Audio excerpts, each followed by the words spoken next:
Bueno, continuando con esta situación de los problemas que ocasiona el incremento poblacional, pues también tenemos que abarcar lo referente a la contaminación térmica. Como tal, se dice que la contaminación térmica se produce cuando un proceso altera la temperatura del medio de forma indeseada o perjudicial. Esto es relacionado a un cambio artificial de la temperatura, que obviamente tiene efectos negativos para distintos seres vivos, ¿no? Porque recuerden que todo ser vivo necesita ciertos parámetros para sobrevivir, ¿no? Necesitan una temperatura definida, humedad definida, etc. Por eso afecta tanto o puede tener efectos negativos sobre los seres vivos. ¿Por qué? Porque ellos necesitan ciertas temperaturas o límites de temperaturas para tener una vida adecuada. Si sobrepasan esos límites, obviamente vamos a tener problemas con esos seres vivos relacionados con las condiciones naturales del medio en el que viven. Estos cambios provocan un shock térmico en los ecosistemas. ¿A qué nos referimos con un shock térmico, no? ¿O qué queremos decir con esta frase? Bueno, por ejemplo, un aumento en la temperatura del agua obviamente va a reducir la solubilidad del oxígeno en ella, o sea, no va a tener tanto oxígeno el agua. Y este aumento va a generar que en el metabolismo de los animales acuáticos consuman más alimentos reduciendo los recursos del ecosistema, o sea, van a buscar más formas de solventar este oxígeno que hay, ¿no? O sea, el oxígeno va a afectar su metabolismo, haciendo que si los animales tenían, digamos, un límite correspondiente para alimentarse adecuadamente, pues este límite va a estar desajustado por la situación de que este cambio, o bueno, esta falta de oxígeno les ocasione, y van a tener una mayor demanda alimenticia, ¿no? Provocando que pues otras especies no queden abastecidas y posteriormente pues va a haber una reducción en los recursos del ecosistema, ¿no? Va a haber menos alimentos, va a haber más demanda, etcétera, ¿no? Como decíamos siempre, es una cadenita. Así es que ese es el problema de que empecemos a tener una contaminación térmica. Ese es un ejemplo en el ecosistema acuático, ¿no?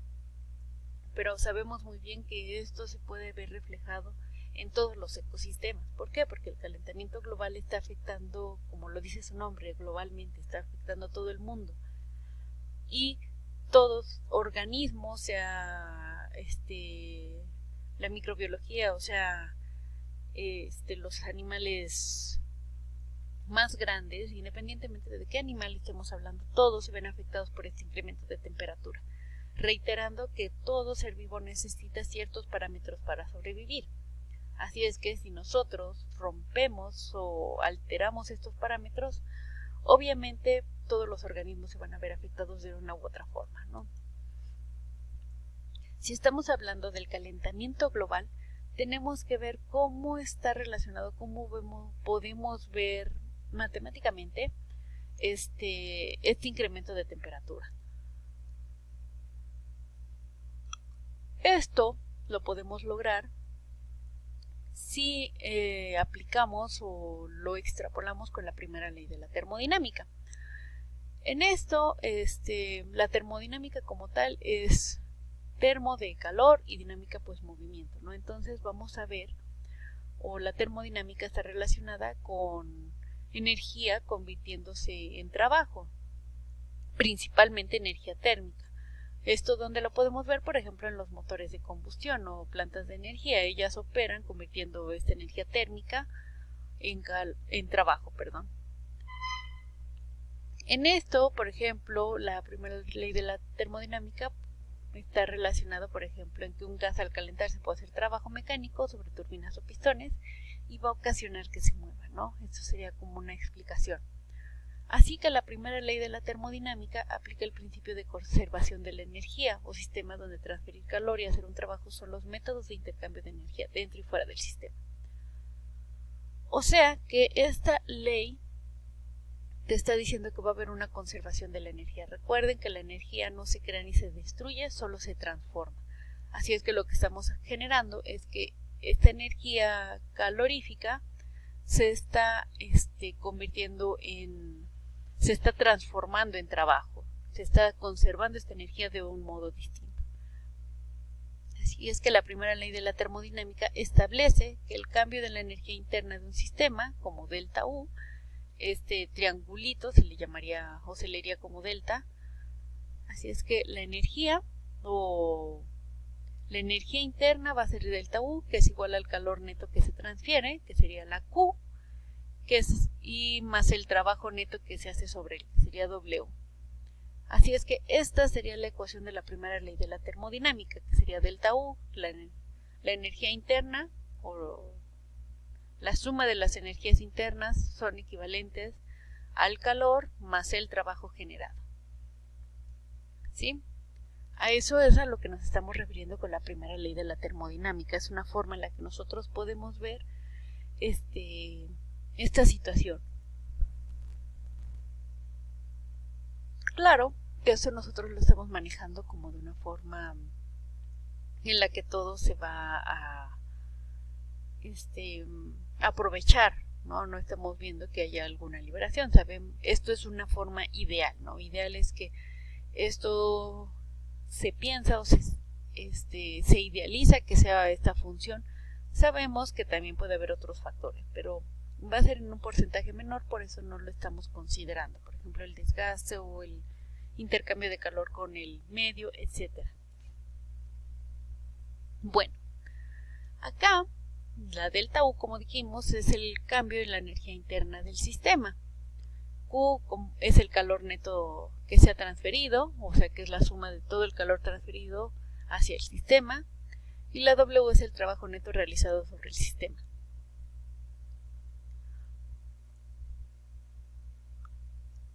¿A qué nos estamos refiriendo? Bueno, por ejemplo, en el motor de un automóvil la combustión de gasolina libera energía y una parte de esta energía es convertida en trabajo que se aprecia viendo el motor en movimiento, ¿no? Y otra parte es convertida en calor. También, por ejemplo, nosotros incluso tenemos energía. Por ejemplo, cuando tú te alimentas, los alimentos serían nuestra fuente de energía y esta energía, estos alimentos van a ser transformados por medio de nuestro sistema digestivo en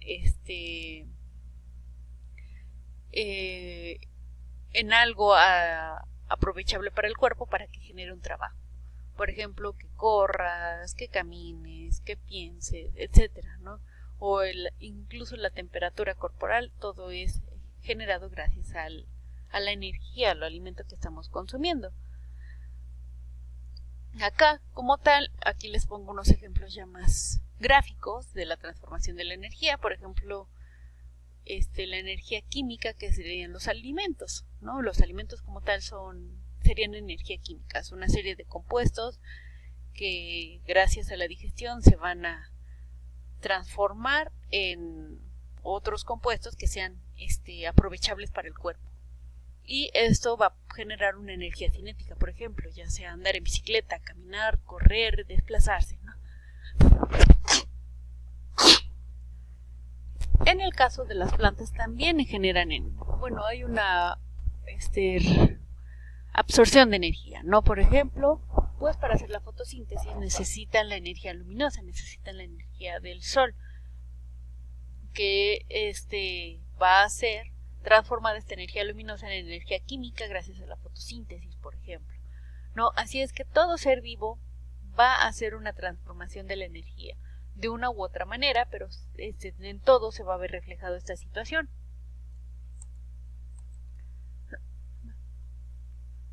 Si estamos hablando de calor y demás, pues, como habrán visto, hemos visto, por ejemplo, los motores de combustión o los termomotores, y ellos van a estar relacionados con la segunda ley de la termodinámica, ¿no? O coloquialmente se le menciona como no puedes empatar. ¿Por qué? Ahorita vamos a ver el por qué. En el termomotor solo podría hacerse trabajar mediante dos conjuntos de procesos. va a haber una absorción de calor y también va a haber un calor liberado, ¿no? Sí, por ejemplo, acá te dicen que primero debe de haber una absorción de calor, ¿no? Por las partes accionadas de alguna fuente caliente.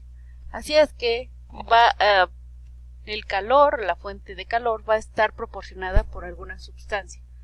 Por ejemplo, agua o aire, ¿no?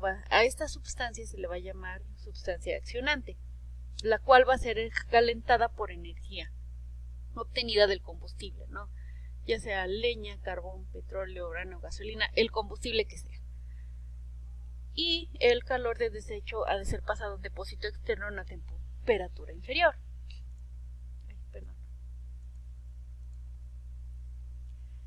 El termomotor no puede trabajar en otra forma. Según Lord Kelvin, que si le suena el nombre, pues es por ejemplo de un escala de temperatura Kelvin, es imposible por medio de la acción de un material inanimado obtener efecto mecánico de una porción cualquiera de materia.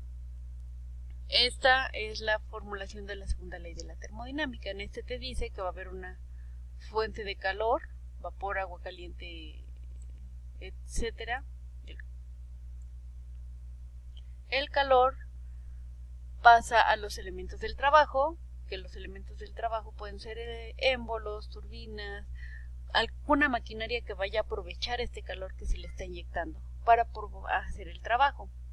Y de ahí va a salir el calor excedente, que puede ocasionar contaminación térmica, un depósito frío, mar, atmósfera. Esta sería la generalización del esquema de un termomotor. Por ejemplo, cuando vimos las centrales nucleares, vimos que el metal líquido absorbía el calor de la fisión nuclear para convertir agua en vapor y ese vapor generar el movimiento de la turbina, ¿no? Hasta ahí todo bien. Hasta ahí ya estaríamos en el trabajo.